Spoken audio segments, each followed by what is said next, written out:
Slapsuits are an abuse of court process, because that's what they are. These people, they know they're not going to win this case. They know they're just doing it to silence you, because where am I going to get 14.5 million rands to give you? Okay, I'm going to say, you know what, it's fine, I'm going to let this go because I don't have this kind of money. And that's the intention, to scare you, to silence you, and to make you bow down and bow out.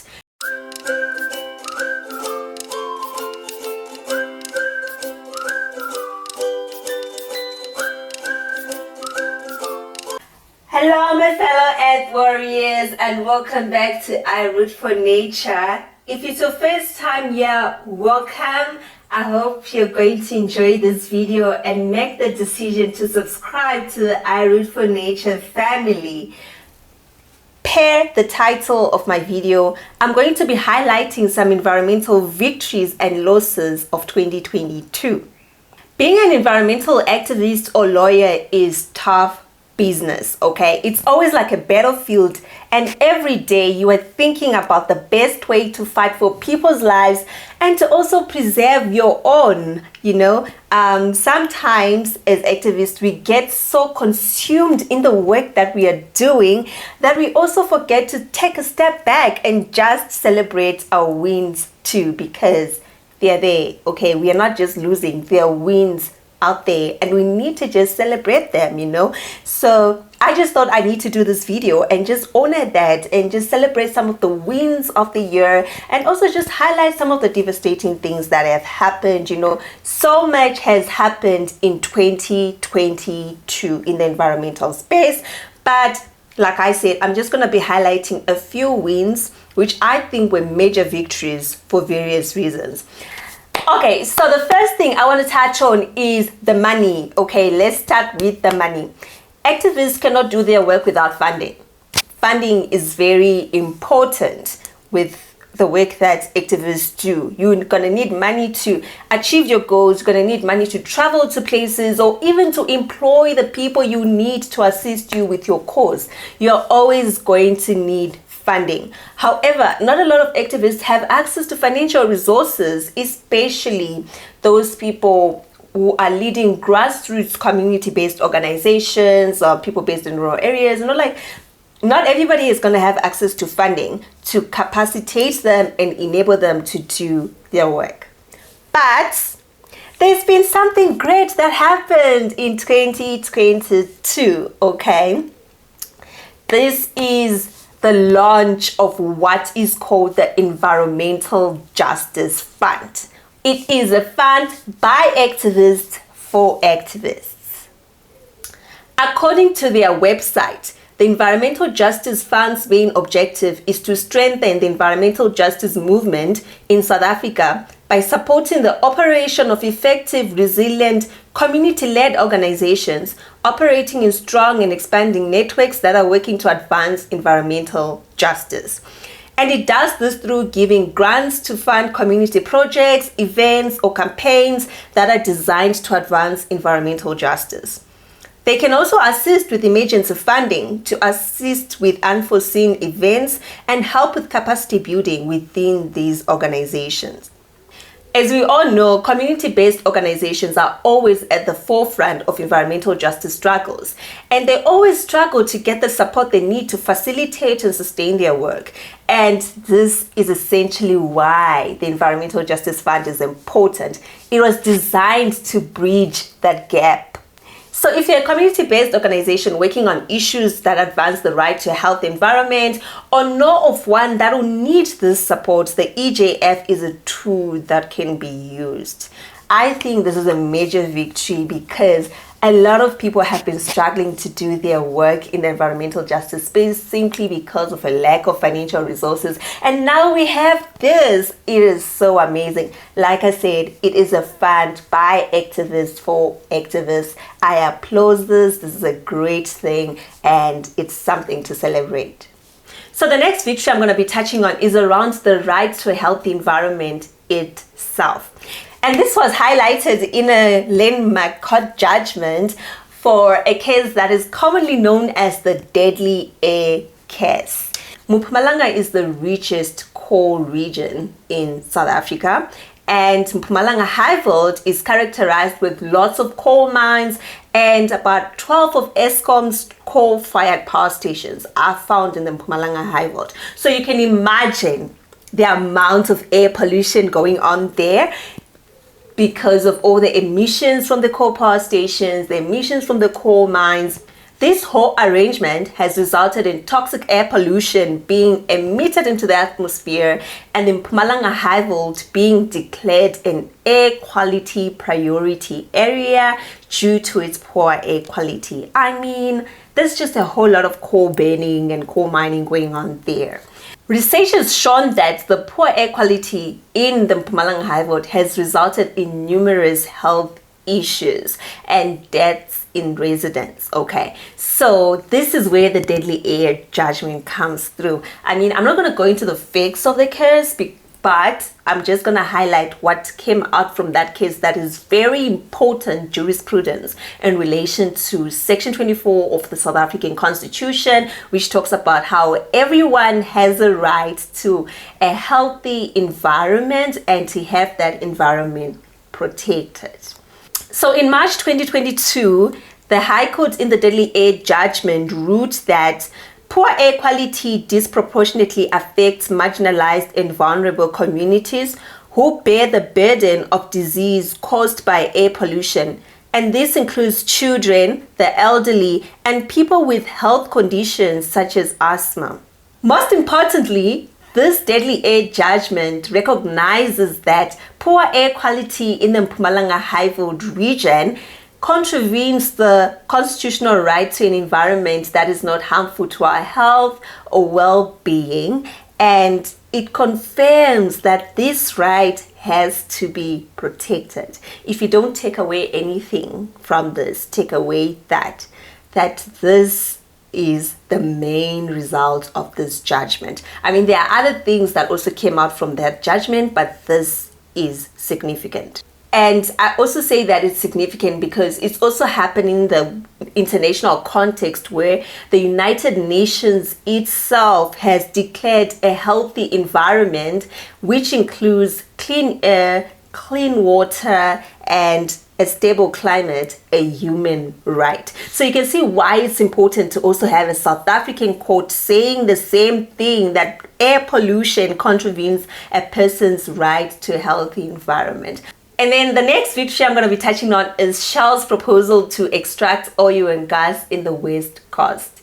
I think this is very important. I'm just going to pause a little to talk about how fossil fuels are contributing to climate change. And we are having our government going through these motions of saying, okay, we can transition from coal but go to oil and gas, which does not make sense because coal, oil and gas are still fossil fuels. They're still going to be emitting lots of greenhouse gas emissions into the atmosphere and still exacerbating climate change. Okay, there is no difference. Just because it's oil and it's not coal, it doesn't mean we're still not going to suffer the consequences of climate change if we keep using fossil fuels for energy. Shell wanted to explore oil and gas in the wild coast of South Africa. However, people in the wild coast, they rose up, they fought against this, and it resulted in the South African court revoking Shell's exploration rights to do any seismic blasting in the wild coast of South Africa. So basically, the main arguments in this case were that the exploration rights were unlawfully granted, affected communities were not consulted during the decision-making process, and lastly, that decision makers, they failed to consider the harm to local people's rights and the global climate when they granted those exploration rights to Shell. I think this is a major victory for local communities fighting toxic fossil fuel companies to protect their livelihoods and environment, and the other thing about this case that it also included the protections of the animals in the sea themselves, like dolphins and whales, who were going to be affected by the deafening vibrations and sounds of seismic blast every 10 seconds. So it was also just great to see communities come together to say no to a project that they don't want. I personally think that communities have a right to choose the kind of development that they want in their own communities, and not to have development imposed on them, especially development activities they don't want and they know will affect their lives and livelihoods. They have a right, they have a say in that. And also, just with climate change, this is not the time to be investing in fossil fuel developments. So it is so great to just see communities themselves stopping these developments that they don't want and they know will be detrimental to their own lives and the environment.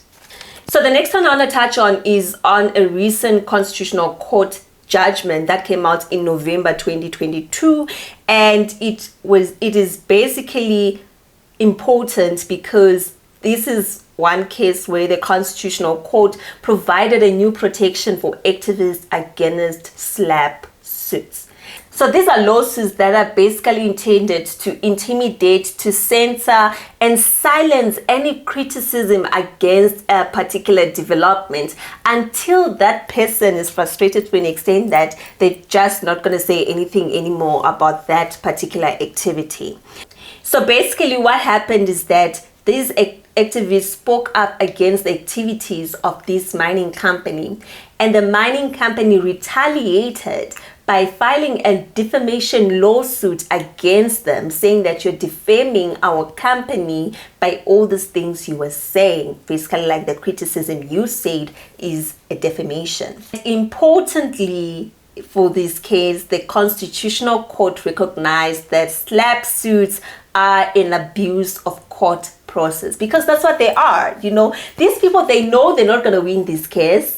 They know they're just doing it to silence you, because I mean, where am I going to get 14.5 million rands to give you? Okay, I'm going to say, you know what, it's fine, I'm going to let this go because I don't have this kind of money. And that's the intention, to scare you, to silence you, and to make you bow down and bow out. The Constitutional Court also held that companies that suffer harm to their reputation as a result of defamation may not claim compensation for non-financial losses if the defamatory speech forms part of public discourse on issues of legitimate public interest, because the awarding of damages in this case would constitute an unjustifiable limitation on the right to freedom of speech. I think this is also very important considering the context in which the criticism was made. So some of these activists who criticized the mining company's activity, they did it at a UCT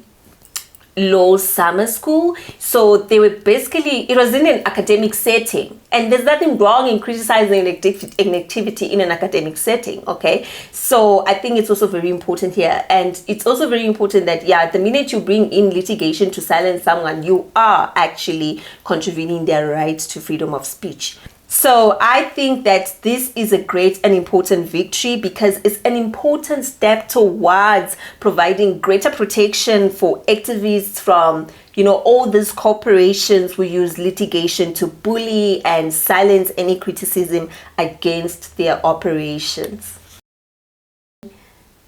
This one is in relation to a coal mining company in KwaZulu-Natal. Okay, so basically what happened is this mining company has been mining for years and they have mining rights and everything, but they wanted to expand their mining operations to another place they were not really mining.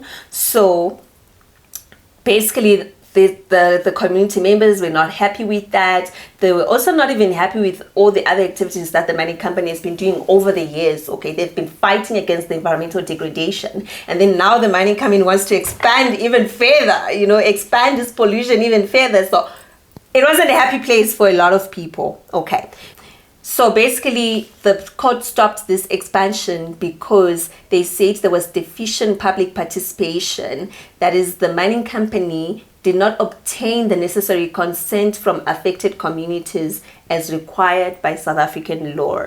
So this goes back to the right to say, no, communities need to be consulted. You need to obtain their consent before you come in and do whatever you want to do. And in this case, they did not do that. This mining operation is actually very controversial. Okay, its current activities has led to the pollution of water resources, damages to people's houses, and other negative environmental impacts. Community members who have opposed this mine and its expansion have been threatened. Some people's homes have been burned. Some people have had to move away from the community because of the threats to their lives. And a highlight, something I'd like to point out around this man, which I think is even a failure. It's not a victory in any way, it's a failure. Something I want to point out is the murder and assassination of Mam Fikile Njakashi. She was an environmental activist fighting against the expansion of this coal mine, and she was murdered in your own home in front of your grandchild. I mean, imagine the trauma to the grandchild. I think this is very important because we need to acknowledge the threats to environmental human rights defenders, okay? And what makes this case even more heartbreaking is that to date, nobody has been arrested for that murder. And that's a failure in our criminal justice system. I think this particular incident, this whole case also is very important because it illustrates some of the challenges that environmental rights defenders face. And even though the Constitutional Court has ruled on slapsuits are just one way that corporations use to intimidate environmental activists. There's still more threats to their own lives, people being murdered, people just disappearing and not knowing where they are. So now I just want to move on to something that's not really a major victory because it's not implemented yet, but I think these things touch on steps in the right direction. So the first thing I want to touch on is the South African Climate Change Bill, which was tabled in Parliament this year, and currently public consultations are in progress. I think this bill is important because the climate crisis is upon us, and we do need a statutory framework to regulate our climate change mitigation and adaptation measures as a country. However, I also want to point out here that in as much as we now have a climate change bill, it needs to be treated with the agency that it deserves, considering the fact that the climate change crisis is already upon us. So basically, this is going to be a development to look out for next year going forward, and we all need to ensure that the bill is strengthened, promulgated into law, and properly implemented. Okay.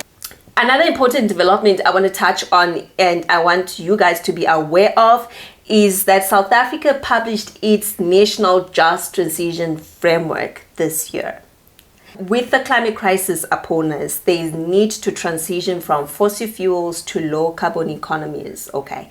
And there are so many risks involved in that transition that we all need to be aware of, and we all need to ensure that that transition to a low carbon economy is just and fair and nobody is left behind in the transition.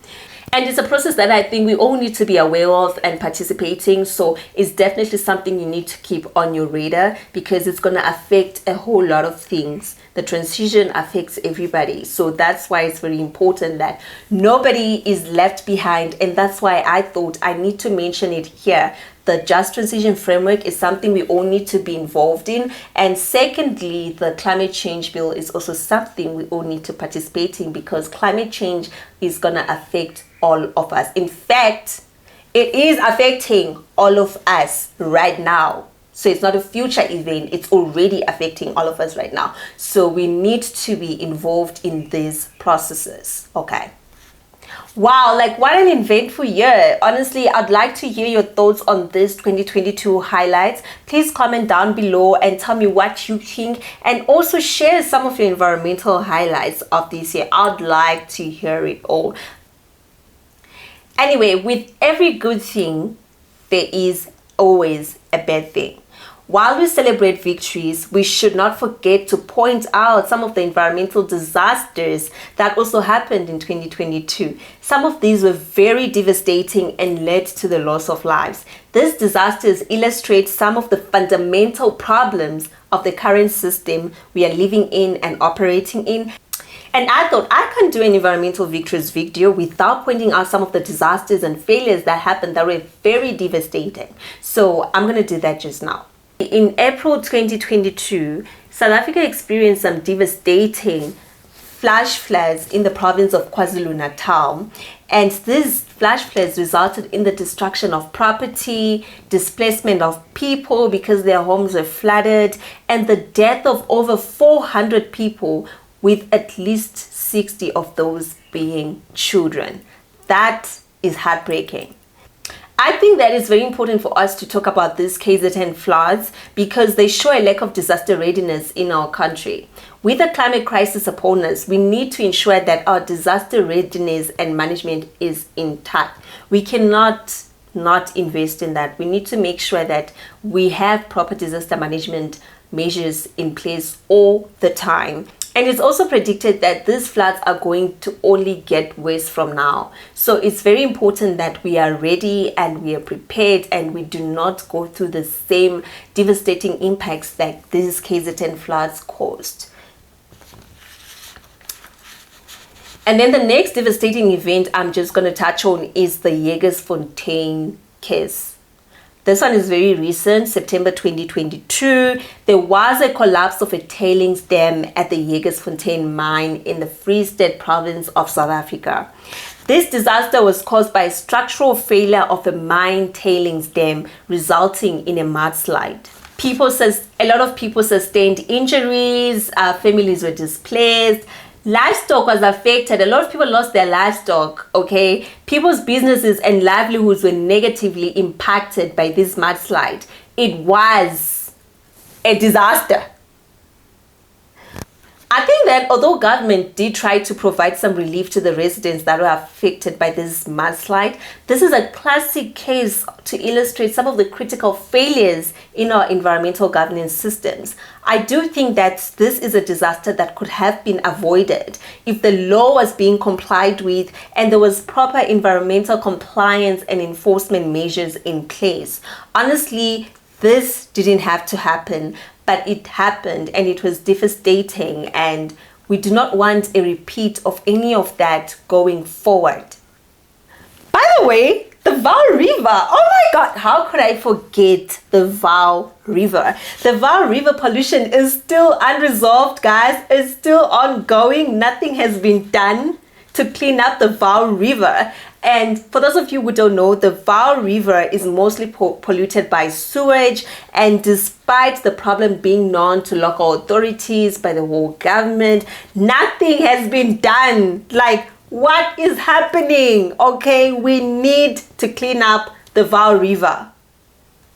Clearly, from all of these things that I've been talking about, the victories, even the failures, you can see that more work still needs to be done. The fight for climate and environmental justice is a long one, and we need all hands on deck to ensure that we achieve that goal. Some great things happened in 2022, but the goal is to see more great things happening in future in the environmental space. The goal is to see more people like you guys caring and getting more involved in actions around climate and environmental justice. If you're here and you're still unsure as to why you should even be caring about the environment and climate change, please do go watch my video on why we need to care about the environment, and also the other video that I did on common myths about environment that we need to do away with. I do think these videos will give you some context as to why we need to care about the environment, why we need to care about climate change, and why we need to do something, and essentially why I'm saying to you guys, we need to all be caring. You can't be sitting here and not be doing anything about climate change and environmental protection. It's going to affect all of us here. Every single person is going to be affected. As long as you live on planet Earth, you're going to be affected by climate change and environmental degradation. So we need to all care and do something about it. Anyway, that's a wrap on 2022, and I hope you guys enjoyed this video. Stay true, keep fighting, and always remember, you are not a damn environmentalist, you are an earth warrior.